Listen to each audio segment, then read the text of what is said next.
Miguel Alemán Valdés nació el 29 de septiembre de 1903 en Sevilla, Veracruz, hijo de Miguel Alemán González y Tomasa Valdés. Su formación educativa básica tuvo lugar en Acayucan, Coatzacoalcos y Orizaba.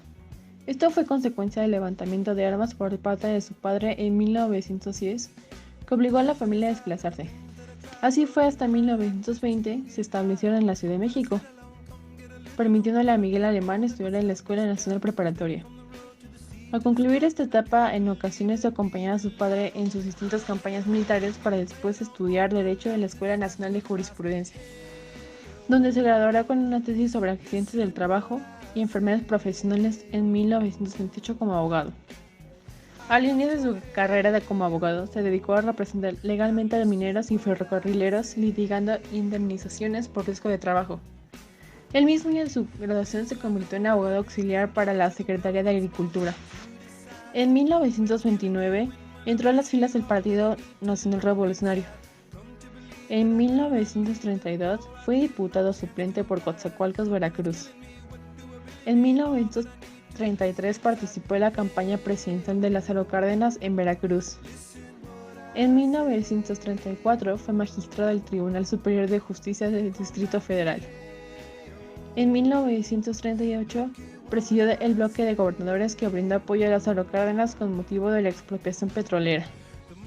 En los años de 1939 y 1940 fue el director de campaña presidencial del general Manuel Ávila Camacho, para después convertirse en secretario de Gobernación hasta 1945.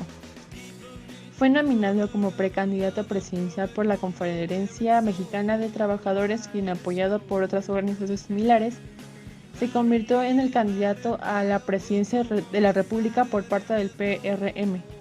El 7 de julio de 1946 se llevaron a cabo las elecciones en las cuales resultó ganador, y aunque se le acusó de fraude electoral, asumió la presidencia el 1 de diciembre de ese mismo año. La época de los caudillos gobernantes termina.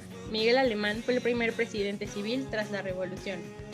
Su propósito central fue el progreso económico bajo un sistema capitalista. Su gabinete estaba compuesto por universitarios, entre ellos viejos amigos y compañeros.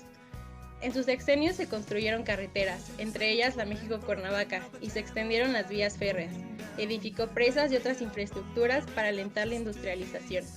La Ciudad de México creció y se crearon importantes avenidas como Viaducto, actualmente conocida como Viaducto Miguel Alemán, División del Norte e Insurgentes. También impulsó el turismo. Se crearon reformas al artículo 3 para establecer que la educación impartida por el Estado sería laica, gratuita y nacionalista, y al artículo 27 constitucional.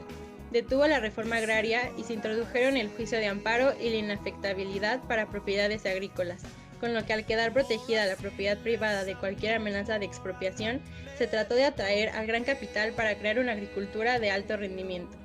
Se debilita la exportación y ante esto se busca abastecer el mercado interno y se imponen barreras arancelarias.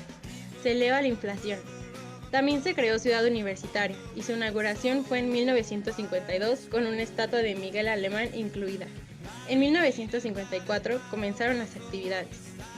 Durante su sexenio, al igual que la economía, también creció la corrupción y el nepotismo. Ante las críticas y revelaciones que se publicaron en el semanario Presente sobre su gobierno, Alemán decidió detener la entrega de papel periódico.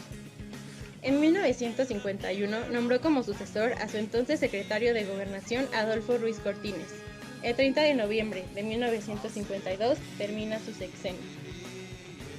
Tras su presidencia, Alemán se volvió con recursos públicos un poderoso empresario, inversionista en varias industrias, el grupo Paleae, Alemán, Azcárraga, en especial la turística, hotelera y televisiva. Al dejar de ser presidente, la revista estadounidense Fortune publicó un reportaje sobre sus riquezas y destacó que Alemán se había convertido en uno de los hombres más ricos del mundo. La impunidad absoluta y el tiempo que borra todo permitirían que esta enorme riqueza continúe siendo en el siglo XXI uno de los principales capitales de México. Alemán fue criticado por su habilidad para hacer dinero mediante sus amigos cercanos y aunque ignoraba las críticas en público, en privado se sentía frustrado por las acusaciones de corrupción que no cesaban tras su salida del gobierno. Para limpiar su nombre, Alemán gastó en obras filantrópicas y fundaciones. Influyó en la designación de los presidentes Ruiz Cortines y López Mateos, quien el 7 de diciembre de 1961 lo invitó a colaborar en su gobierno junto a todos los expresidentes que aún vivían. Alemán falleció el 14 de mayo de 1983 en la Ciudad de México, donde fue enterrado al lado de su esposa en el Panteón Español.